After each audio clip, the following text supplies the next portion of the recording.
My amplified unit. It may be a little hard to tell during this cold open, but trust me, it's your boy BC. I'm just up like always before the sun comes out, because I'm an ass kicker. There are doers in this world, and then there are bitch boy Braydens, who stay in bed till 11:30, maybe 12:30 in the afternoon, sleep that shit away, get some shut-eye, they're tired.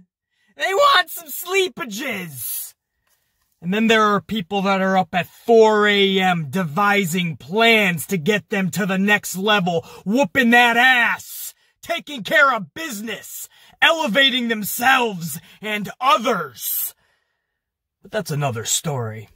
This, my friends, is Smackdown for October 23rd, 2020, and we need to have a heart-to-heart.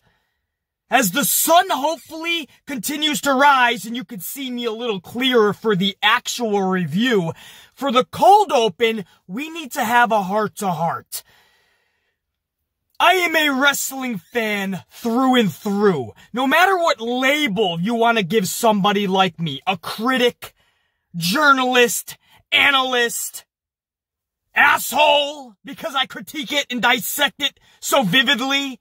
You can label me anything you want. I am a fan first and foremost. You, if you are watching this review this morning, today, this evening, you are a fan first and foremost. So we need to have a heart-to-heart on our standards. Because our standards have gotten so low that decent has become good, good has become great, and great has become epic. Well, how much farther can you go past epic? What are we gonna call that? Supercalifragilisticexpialidocious? I don't want to have to say that every time something is over-the-top phenomenal.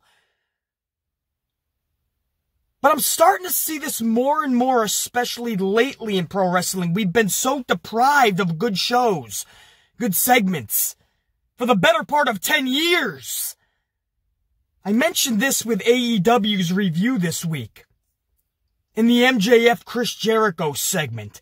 And I'm not even concerned if you liked it or didn't like it. Who gives a shit? We all have our likes and dislikes, our own prerogatives. What we enjoyed, what we didn't, what we found entertaining, what we didn't.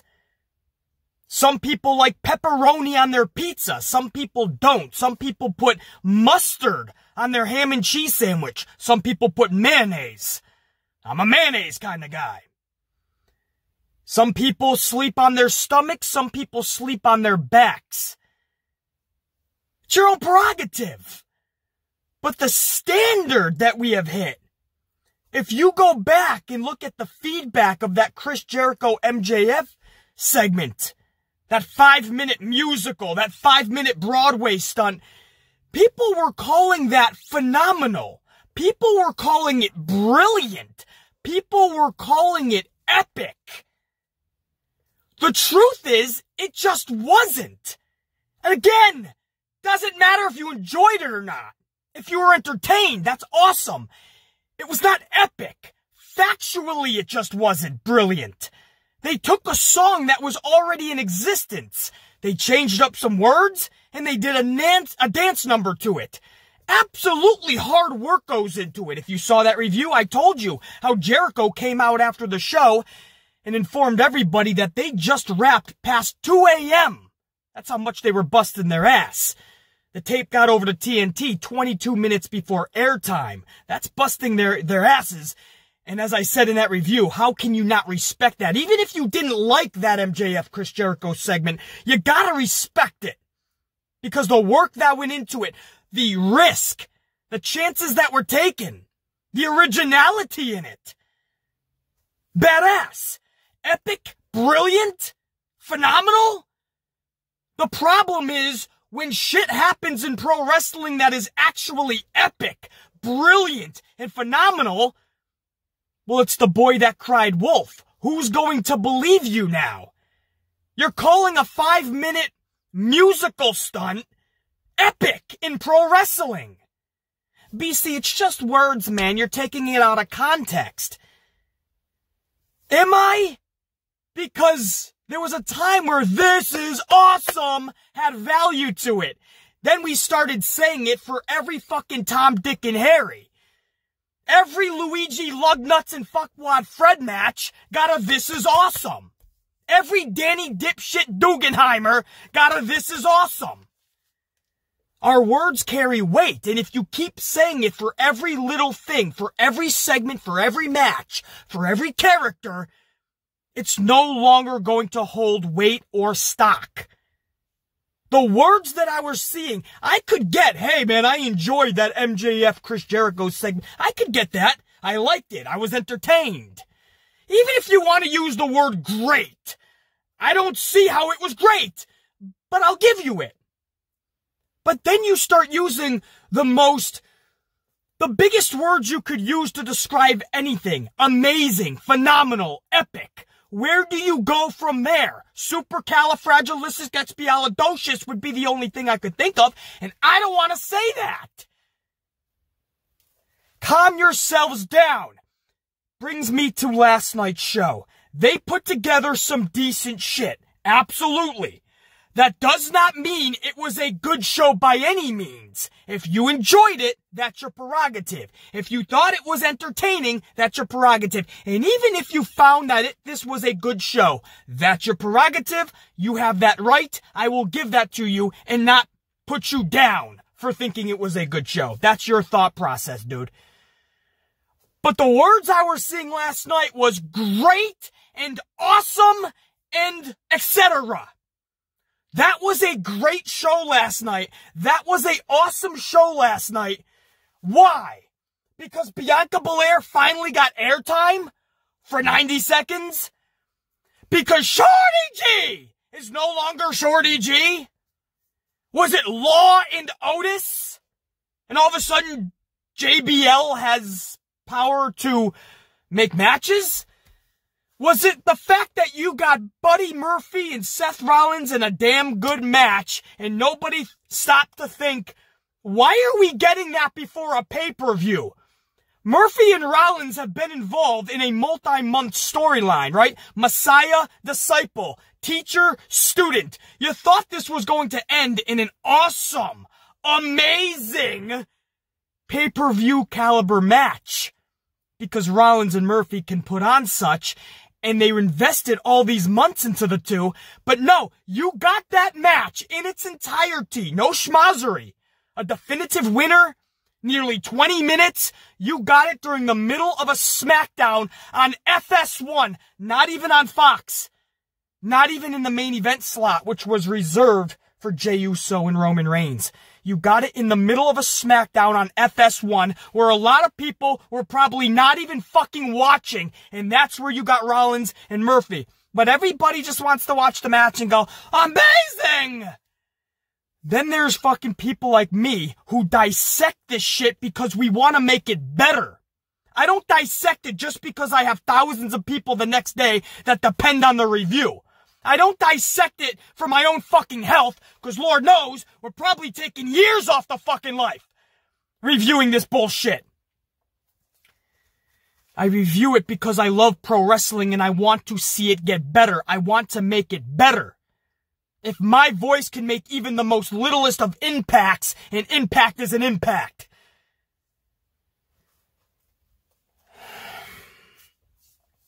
A match that should have been on a pay-per-view for everybody to have the chance to see on one of the biggest stages is put on in the middle of a fucking Smackdown.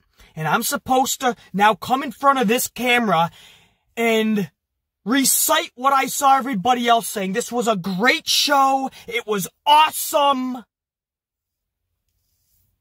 Bayley signed the contract, BC. Good storyline still. Was it? Was it you had one of the hottest feuds in all of pro wrestling, Sasha and Bayley, and they barely reached a 5-minute segment last night on a go-home show to Hell in a Cell? Barely gave them 5 minutes on a 2-hour show. Law and Otis got double the time. Law and Otis!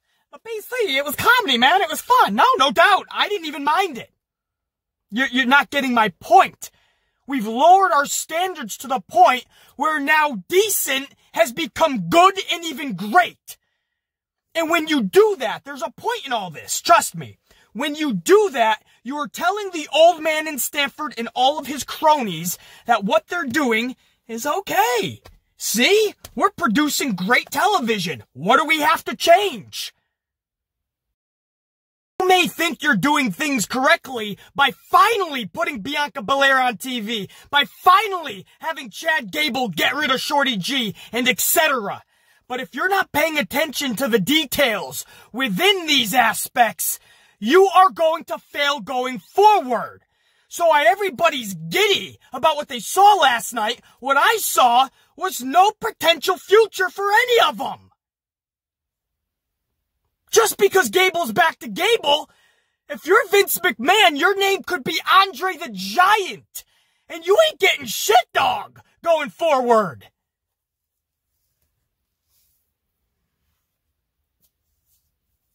Did you see who Bianca Belair was in there with during that 90-second squash? Yeah, it wasn't some jobber. It wasn't fucking Natalie Nipples over there. It was somebody who just got drafted to Smackdown. I can't stand when they build people up by tearing others down.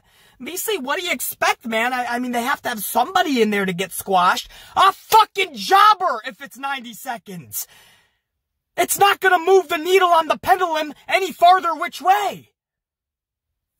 If it's a 90-second squash, just put Nipples Natalie in there. Not Zelina, she just got the Smackdown. Nobody wants to fucking think of this. Murphy and Rollins, BC, at least it was a good match. It was a match that nobody saw. People probably didn't even know Smackdown was on last night. They went to turn it on. It was the World Series. Okay, what's going to be in the main event if it's Rollins and Murphy, right? No, you're going to see Jey Uso and Roman Reigns in the main event slot. It was stuck in the middle of a Smackdown on FS1. Murphy and Rollins, a match we all thought was going to culminate in something actually awesome. Sure, it was a good wrestling match. My job on these reviews isn't to go, well, we saw a good wrestling match. We saw somebody have an awesome squash match. We saw somebody finally ditch their character. What does it lead to? Why did you do the things that you did? That's what we do on these review shows. That's why I say I am literally... This isn't a cute catchphrase. This isn't something I just say and hope it sticks. I am literally the best to do what I do on this platform. I am the best reviewer to cover pro wrestling for all of time. I don't care if that comes across as egotistical. That's not a pat on my fucking back. I am literally the best. Nobody dissects professional wrestling like the Amplified Man. Because I'm just the smartest. I know what I'm looking for. I know what it's leading to. I'm a mile ahead of the game, and they're just trying to get on the road.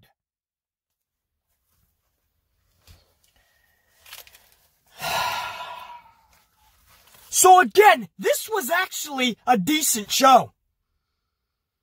But this review, it's gonna seem like I couldn't stand it.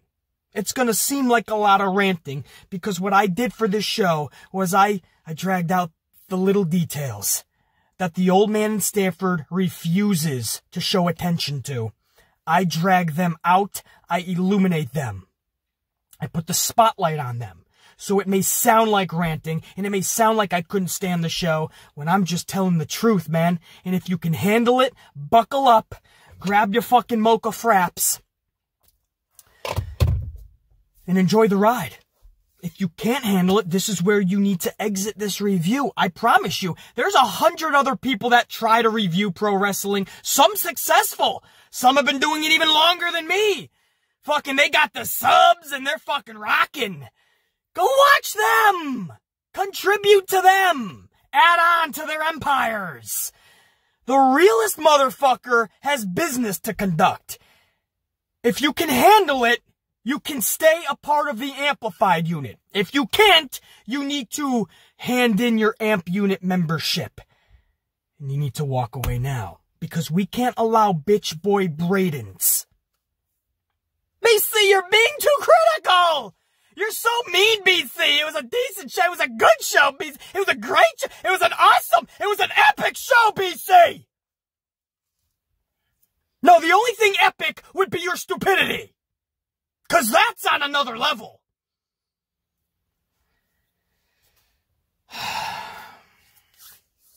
Before we get into the actual review, I want to end the cold open by talking Daniel Bryan real quick. Daniel Bryan says, and I quote, this was on Talking Smack after the show. Daniel Bryan says, in his mind, this is his last run. Booker T then says, you heard it here, guys. We got the scoop. Bryan responds, it's not even a scoop. You can just sense it in the way that I'm approaching everything. Bryan said, I enjoy being a dad now, and the spotlight needs to be on the younger guys. He came right out and he said he knows, basically he knows this is his last run. And we all kind of sensed that, right? I think we all kind of sensed he was mentally ready to move on from pro wrestling. The passion to wrestle is still there, but the motivation, the desire, the aspirations, the goals, they've all changed, and you could see that in Daniel Bryan. He was okay with staying home more, and with his newborn baby that him and Brie just had. Congratulations again to them. It's always sad to hear one of the all-time greats is nearing the end, but we always have to be grateful that we got a chance to watch them in their prime. And with Daniel Bryan, we actually got bonus D-Bry, because there was a time we thought, due to concussions, that he was done way before his time. And he fought back, he battled back, and he came back, and we got to enjoy Daniel Bryan's work. Even though it wasn't necessarily his prime, we got to see Daniel Bryan for a couple more years. So that's fucking badass. So we all have to be grateful that we got that time, and not just be sad that, another top star is about to walk away at a time where this company just doesn't have stars. So it is so sad to see another fucking top superstar walking away, riding off into the sunset. But that's what Daniel Bryan's saying. In his mind, it's his last run. Booker says, yeah, oh, you heard it here with the scoop. And Bryan says it's not really a scoop. You can see, you can just tell this is my last run. I enjoy being a dad, and he just has different priorities. So Daniel Bryan, guys, I look for 2021. I don't know how far into 2021, but I look for 2021 to be it for Daniel Bryan. That is it. He's going to move on. And I'm sure he's going to do great things, man. Epic things. Phenomenal. Supercalifragilisticexpialidocious things. He's probably going to save the planet. Last night on Talking Smack, you had Ford from the Street Profits offer Daniel Bryan either the drink or the cup, his red cup. And he forgot that Daniel Bryan is trying to save that. Like, Daniel Bryan does not do fucking plastic cups. He's like, I'm saving every tree type of guy. So he looked at Ford and he's like, dude, I don't do plastic cups. Maybe you haven't heard. I'm the world's champion, the planet's champion. And poor Montez Ford, you could tell he totally forgot. He's like, oh, yeah, you can wash it. And Daniel Bryan's like, nah, brah. Kayla Braxton's like, no, he doesn't do plastic cups. It's not about washing it. Poor Montez, he doesn't fucking know. Everybody has a cause these days, and I'm not saying it's not fucking awesome. For me, it's saving the fucking animals. I love animals, man. I want dolphins to fucking have a great home, and fucking penguins, and polar bears, and... with all the shit happening with the climate and just neglect from human beings, animals are innocent bystanders getting ruined. So we all have a cause, that's great, but everybody takes their causes to some crazy levels, and they expect everybody else to not only know that beforehand, what they're all about, but to conduct themselves appropriately at all times. Well, everybody's not going to live via your standards 24/7. We'll all give Montez Ford a break. He offered a plastic cup. Oh no! Montez! You're ruining the planet! By the way, Daniel Bryan was just playing with him. He wasn't actually pissed off. Just having some fun. Alright, that's the fun. Now, we're gonna unfortunately probably rant for the next half an hour plus. Because now we actually have to talk about this shit show. Oh, but it was decent! Oh, but the details. I'm going to teach everybody today about details. Grab your mochas. Let's get this shit popping.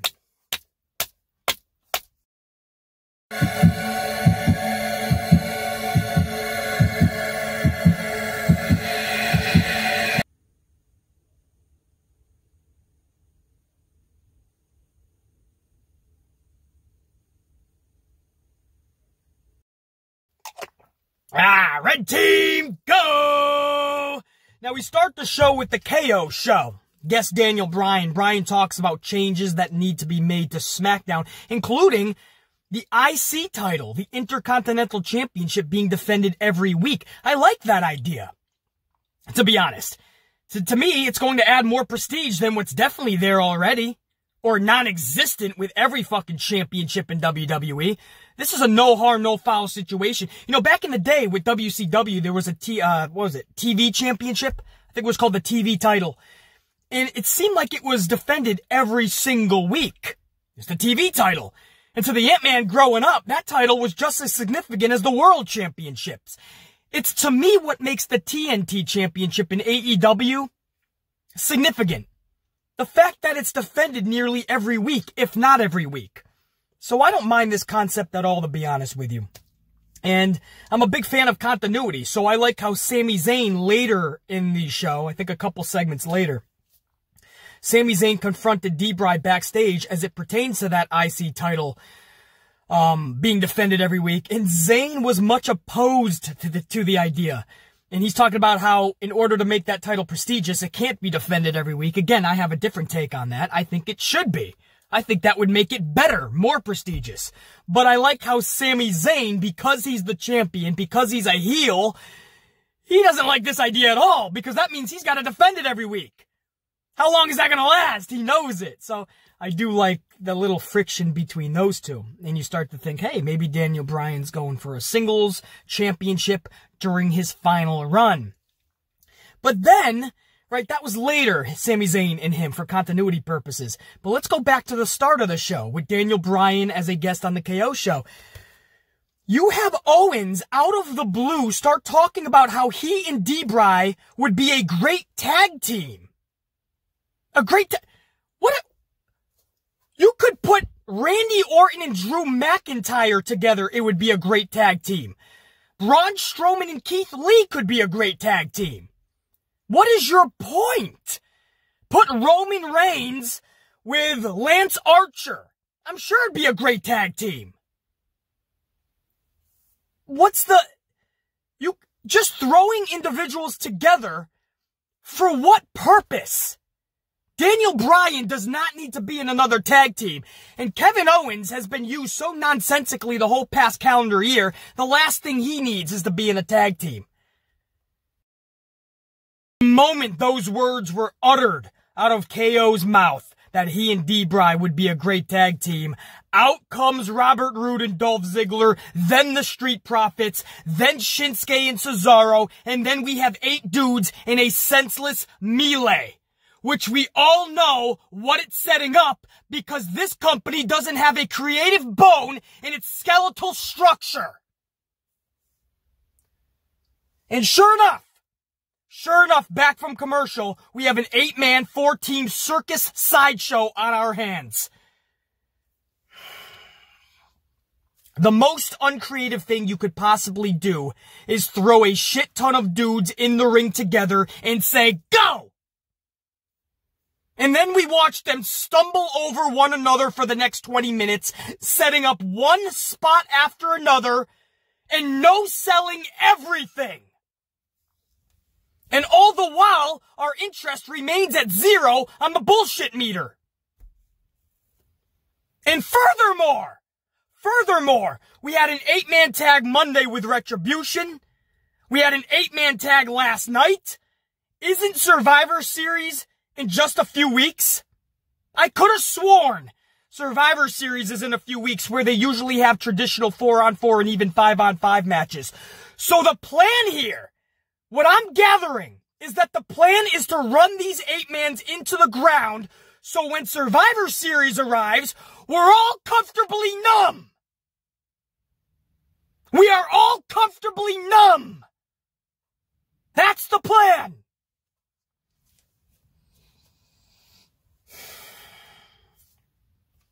Ford of the Street Profits pins Cesaro. Because why not? It's only Cesaro. It's only one of the best pure wrestlers in the world. But fuck it. We'll just have him lose a nonsensical 8-man free-for-all. Sounds good, 612.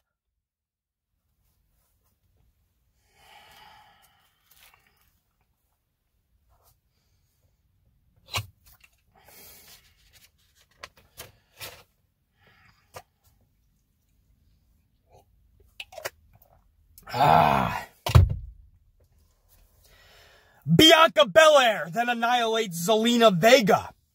We're hearing Belair is set for a huge push. I'll believe it when I see it with this company. My gripe is if you're booking a 90-second squash match, why feed her Zelina? Zelina just got drafted to Smackdown! Am I right? Or am I wrong?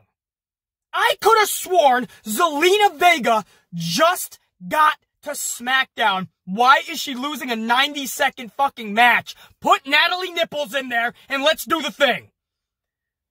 Bianca showcases her power for the 90 seconds you're giving Bianca, because that's all they want to give Bianca anyway, is 90 fucking seconds. Why feed her Zelina? Nobody is more of an advocate for building up Belair than yours truly. Not only do I think Belair is the future, I think Belair is the now. But you can't build people up by tearing others down. This company does that the best, though.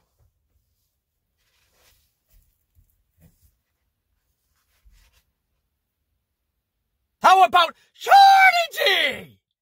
Here's a guy who bought into the bullshit that the old man in Stamford fed him and actually changed his name to Shorty G. Instantly losing all respect and credibility. And when he did what that old son of a bitch told him to do, nothing changed. A continued losing streak and irrelevancy. Shorty G, everybody. Shorty G! So believe me when I say I was ecstatic when after Shorty G got squashed by Lars Sullivan. He's a freak, Corey Graves. He's a freak. I know, Michael. He's the freakiest freak of all the freaks. In case you didn't know, for Michael Cole and Company, Lars Sullivan is a freak. They really want you to know he's a freak. But I was ecstatic when after Shorty G got squashed by Lars Sullivan last night, Shorty G said, I quit being Shorty G, and he declared himself Chad Gable once more.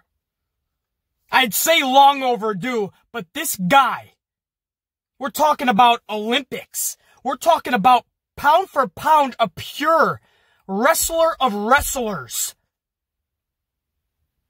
And they turn this guy into something you would see on the Space Jam movie with Michael Jordan and Bugs Bunny. I can't fathom what that meeting would have been like when you call in Chad Gable and how you can honestly, man to man, eye to eye, tell him that he's going to be Shorty G. And this guy was a trooper. He went along with it because he probably thought, okay, I'm going to get the push and this is, okay, my career's going to go. Sometimes you gotta go along to get along or get along to go along, vice versa.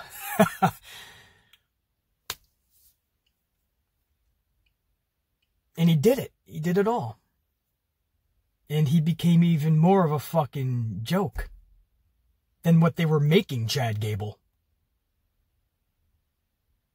So yeah, I would say this is long overdue. But this was tragic from the onset.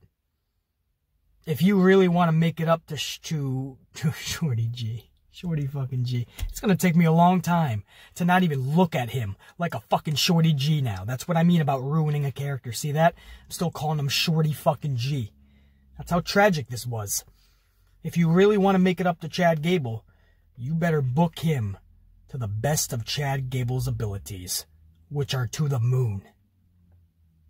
Good luck. I'll be watching, but I'm not so fucking gung-ho about it. I'm not throwing a fucking parade like everybody else, because I know this company. Chad Gable, in just a few short weeks, next week maybe, Chad Gable could be just as irrelevant as Shorty G.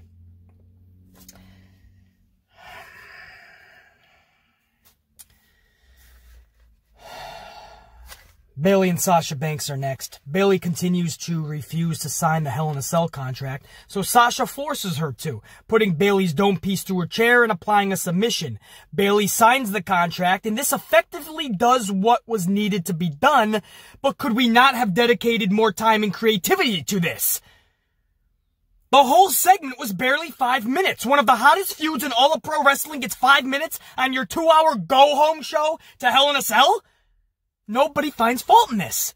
And on top of that, creatively speaking, you dragged out Bayley not signing the contract just to have her take a few moves in the ring in a 5-minute segment and have her sign anyway. This should have been a cool story backstage or some shit. But no, they saved that for Law and Otis. And before I get to that, Sasha Banks last night just looked fucking... She just gets sexier and sexier by the fucking week. How the fuck is that possible? Just when you think Sasha Banks has peaked on the sexy meter, she just keeps going. Again, I always take it back to Chili from TLC. One of just the most beautiful women in the history of women. Of humankind. Chili from TLC. If you don't know who that is, you can Google it. Chili TLC. It's a music group. They were a trio. Unfortunately, one of them is no longer with us. R.I.P. to Left Eye. But Chili was just so beautiful, sexy, and what made her that, man, was the outfit she always wore too. These little, like, cut tops, whatever you call them. They kind of like, they just, it goes to the cuts here, and you got the stomach showing. And then they got the, they got like those, like, almost like warm-up pants or whatever, but they roll them up, so you got some fucking legs showing, and they just, it's sporty. I love the sporty look. More than a woman in a dress, I love women that are, like, sporty, man. You know what I mean? Just like you got the windbreakers or some fucking, what'd I just say they were? Some athletic pants just like kind of rolled up, you know? You got the fucking half tops. I'll even take a woman in a hoodie and a fucking baseball cap, man. You know, a sporty look, I love more than a fucking woman in a dress. Sasha just plays it off fucking epically. She can be in a dress, she can be sporty, whatever the fuck she's wearing, or not, she's sexy as fuck. Yeah, I'm gonna say that. I'm a fucking man covering pro wrestling. You're gonna hear that once in a while. If the ladies out there can scream about how much they love Roman or Seth Rollins, I can talk a little bit of Sasha being sexy. Alright? It's okay. Relax. Oh my god, BC, it's a wrestling show. Don't worry about how beautiful she is. Anyway. Just want to say that because that outfit last night, man, she came out sizzling and I was like, oh, fuck. Fuck, man. Doesn't matter what she does right now. I'm fucking captivated. But I just wish they got a little more creative and gave them more time. This is the go-home show to one of your hottest feuds. Let's rock this out. No, man. It's like they put no care into this. We'll have Bayley come out. Then Sasha, you'll come out. You guys will exchange some moves. You'll kind of get her you'll get her in a circumstance where she has to sign. That's it. I just told you guys that in about 5 seconds.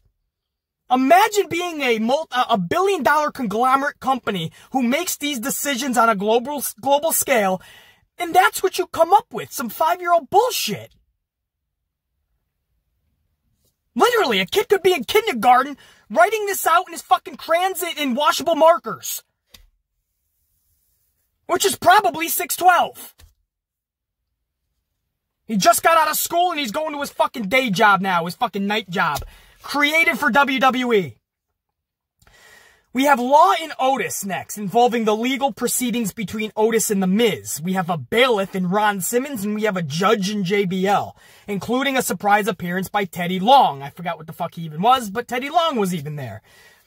Miz pays off JBL, so JBL declares that Otis will have to take on Miz at Hell in a Cell, and the winner will now have that briefcase. I don't see how that's realistic, because Otis won the briefcase fair and square. How the fuck does he need to have a match for the briefcase? It just doesn't make sense. On top of that, you have JBL declaring it. And I know, you say, BC, this is one of those moments where you just gotta enjoy it, man. It was fun and entertaining, at least, BC.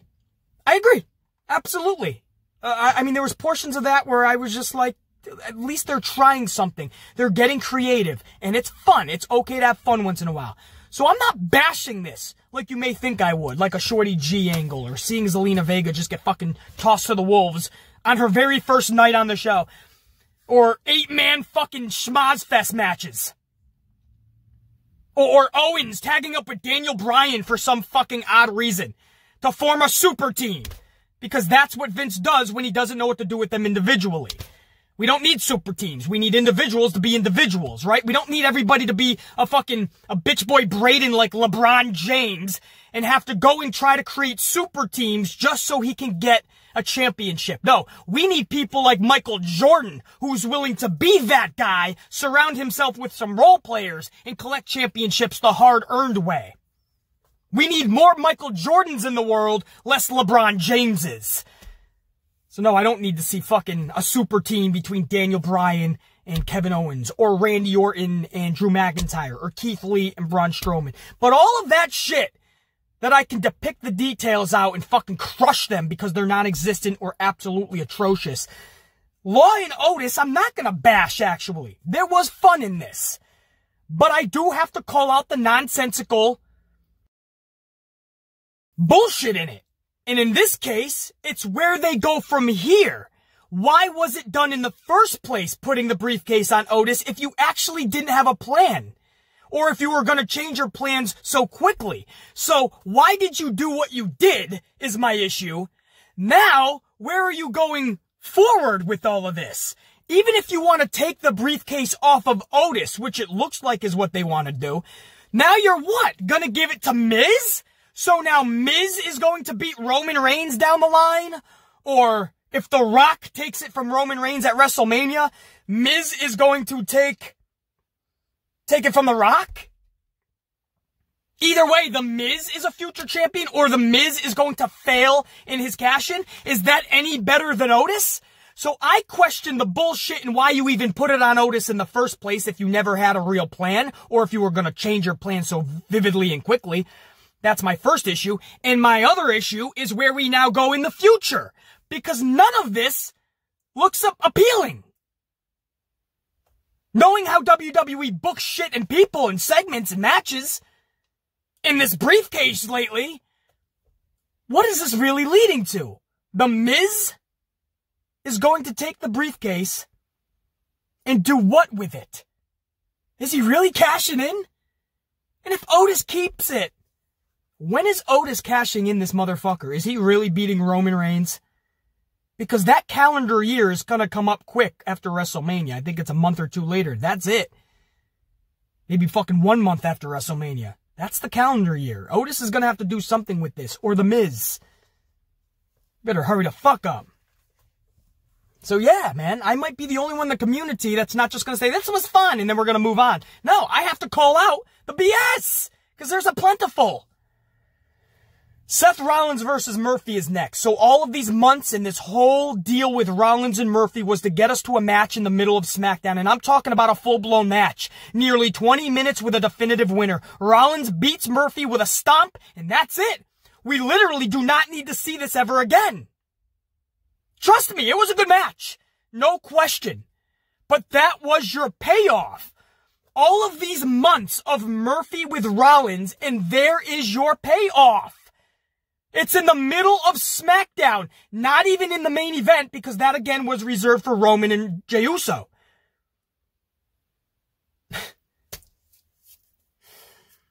You have a pay-per-view this Sunday. This Sunday. With, at that time, last night anyway, 4 or 5 matches were announced. That was it. 4 or 5 matches at the time of this match were announced.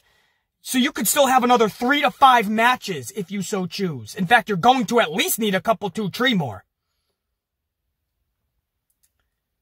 So with all these spots available, you could easily, if you wanted to rush Murphy and Rollins to a match, because they just started breaking up 2 weeks ago. Or last week, within the last 14 days. But if you really want to rush Rollins versus Murphy after all of these months of having them together, if you really want to rush it, you put it at the pay-per-view, obviously, so people have a chance to actually see it. Or at least know that it's going to be on this big stage. They don't put it on the pay-per-view. No. No, you know what they do? They instead put it on FS1. The 1 week where it's not even on Fox because of the World Series. It's on FS1, and it doesn't even get the main event slot, again reserved for Jey Uso and Roman Reigns. So it's literally in the middle of Smackdown. If you tuned in to the final 10 minutes of Smackdown thinking you're going to get the bulk of a main event match, you got Jey Uso and Roman in a promo segment. So this was in the middle of an FS1 Smackdown. Murphy, Rollins, full-blown 20 minutes, full-blown decisive winner, no schmozzery, no reason to ever need to see this again. Other than, it's a good wrestling match, basically. So just like the New Day and the Usos, let's watch it 714 times because it's good wrestling. How the fuck can this company screw this up? You've been working with these two together for months. They finally start just within the last 2 weeks to have tension, and you throw them in a match already in the middle of SmackDown on FS1. Nobody else, I'm getting fucking choked up talking about it. Nobody else wants to fucking call this out. I'm literally the only one that has an issue with this, and this is why we get the product that we get today. Everybody's willing to lower their standards and forget about it. They're not willing to put in the fight. It's not worth it, BC. Vince isn't listening anyway. Let's just love the match. I just can't sometimes with this shit. Most of the time with WWE, I just can't fathom, the thought process that goes into it. Roman and Jey end the show as aforementioned. Jimmy Uso is on the Tron and causes a distraction. Jey Uso attacks Roman from behind, delivers a super kick followed by a splash. Usos celebrate at the top of the ramp. Roman grabs the mic and my boy Roman delivers again. I said last week, I'm now a Roman Reigns guy. I can confirm again this week, I am a Roman Reigns guy. His best work is being delivered right now, and last night he delivered yet again with what I feel his best promo ever in the middle of the ring with a mic. The delivery, the anger, the passion, the believability, everything, check it off in the box. It was all on point last night. I have never heard Roman be that fucking definitive in his words. Be that passionate, be that angry. You can only do that most of the time anyway, as a heel, and have it work so well. That's why I called for this for years. Even when people wanted to fucking throw that shade and say, deal with it, BC, give it up, BC, it's never going to happen. I knew this was only going to help Roman, the fans, and the company. So far, proven to be right, man. It's not even vindication. I don't even care about that. I'm just happy to see Roman doing this, man. This guy, as I knew he would be, is a phenomenal heel. Just phenomenal. That is phenomenal. Roman Reigns' heel work. We can use the word phenomenal because we only see that once in a blue moon with individuals. Show closes with Roman in the cell and Jey Uso climbing the cell, looking in at Roman, who is still talking that shit. And again, we go off the air. Afterwards on Talking Smack, by the way, an honorable mention here, Paul Heyman was on fire.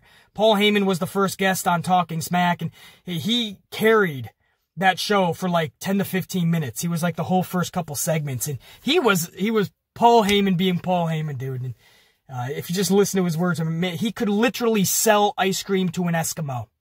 Literally sell ice to an Alaskanian. An Alaskanian? What do you call Alaskian? Alaskanian? Alaskian. Is there anybody from Alaska that watches the Ant-Man? Let me know what you guys call yourselves, man. Alaskians? Right? I originally come from, before I moved to New York, New England. So, some people, if you're nice, they call us New Englanders. I come from a state called Massachusetts, so they called us massholes, because Massachusetts, for some reason, New England as a whole, but especially Massachusetts, they have this stigma and stereotype of being assholes. Yeah, I mean, I absolutely can be at times. And I know most of my boys and even gals up in New England, up in Mass, yeah, they can be rough. So I guess, I don't know. Sometimes stereotypes are there for a reason, I guess. But yeah, they call us massholes. I don't fucking know. And then I moved to New York. It didn't get any better, man. We have about 100 different nicknames here in the city. So anyway, guys, that's SmackDown, October 23rd, 2020. It was actually a decent show. I know this sounds like I just fucking shit on the whole thing. But even though it was a decent show because of the things that happened, did they happen correctly why were certain decisions made originally if you were just going to do what you did last night? And what does this do for the future? These are all questions that I ask myself. All of the things I just mentioned, I ask myself during every segment of every show. And just because it seemed like, wow, this was a great show. No, if you really dissect it, and this is why I say I am the best, because I'm the only one who does it like this.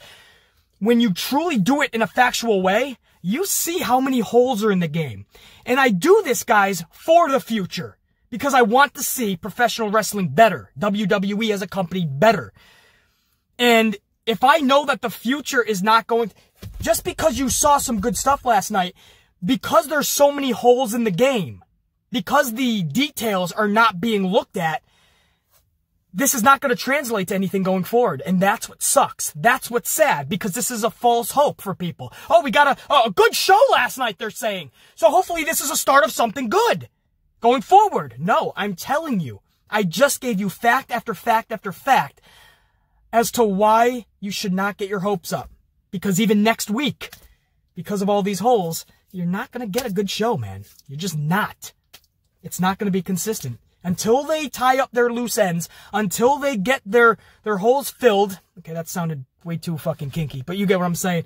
Until they pay attention to all those little details, not just the major ones that they have to pay attention to, the little ones too. Until they do all of this, you're not going to get consistently good shows. You're just not. Yeah, man. Much love to all you guys. Kick this weekend's ass, and I'll see you next week for more content. Thank you to everybody that tuned into that video I put up yesterday, man. Becoming the Macho Man Randy Savage. That was so much fun. I have to participate. I have to. Not necessarily want to. I have to participate in a costume competition next week. And so I'm going as the Macho Man. I took you guys shopping with me. We got some Macho Man gear. And I even cut a Macho Man promo, man. I didn't know if anybody was truly going to watch that, to be honest. And we're already headed toward a couple thousand people viewing that. And you guys are showing the love and you really enjoyed it. So thank you. That really means a lot, man. I wasn't even going to do something like that. And I'm just like, you know what? This is fun. Let's put it out there to everybody. Let's see if anybody tunes in. Let's see if anybody likes it. And it's awesome to know that fucking, you know, a couple thousand of you are scoping it and enjoying it. So that's really cool, man. That was a lot of fun to do, actually. And I hope I don't get worst place in this competition, man. Oh, yeah, the Macho Man, yeah. You think you're the cream of the crop, but you ain't nothing. Vince McMahon, you're gonna deal with the Macho Man, yeah. One time or another, you will deal with the Macho Man, yeah. You tap into that, man. You gotta use every muscle in your being, bro. It is hard to be the Macho Man. And I learned that in yesterday's video. All right, that's it. Now I'm just prolonging this, man. Much love to all you guys. Until next week, check you later. Think, be, live, amplified.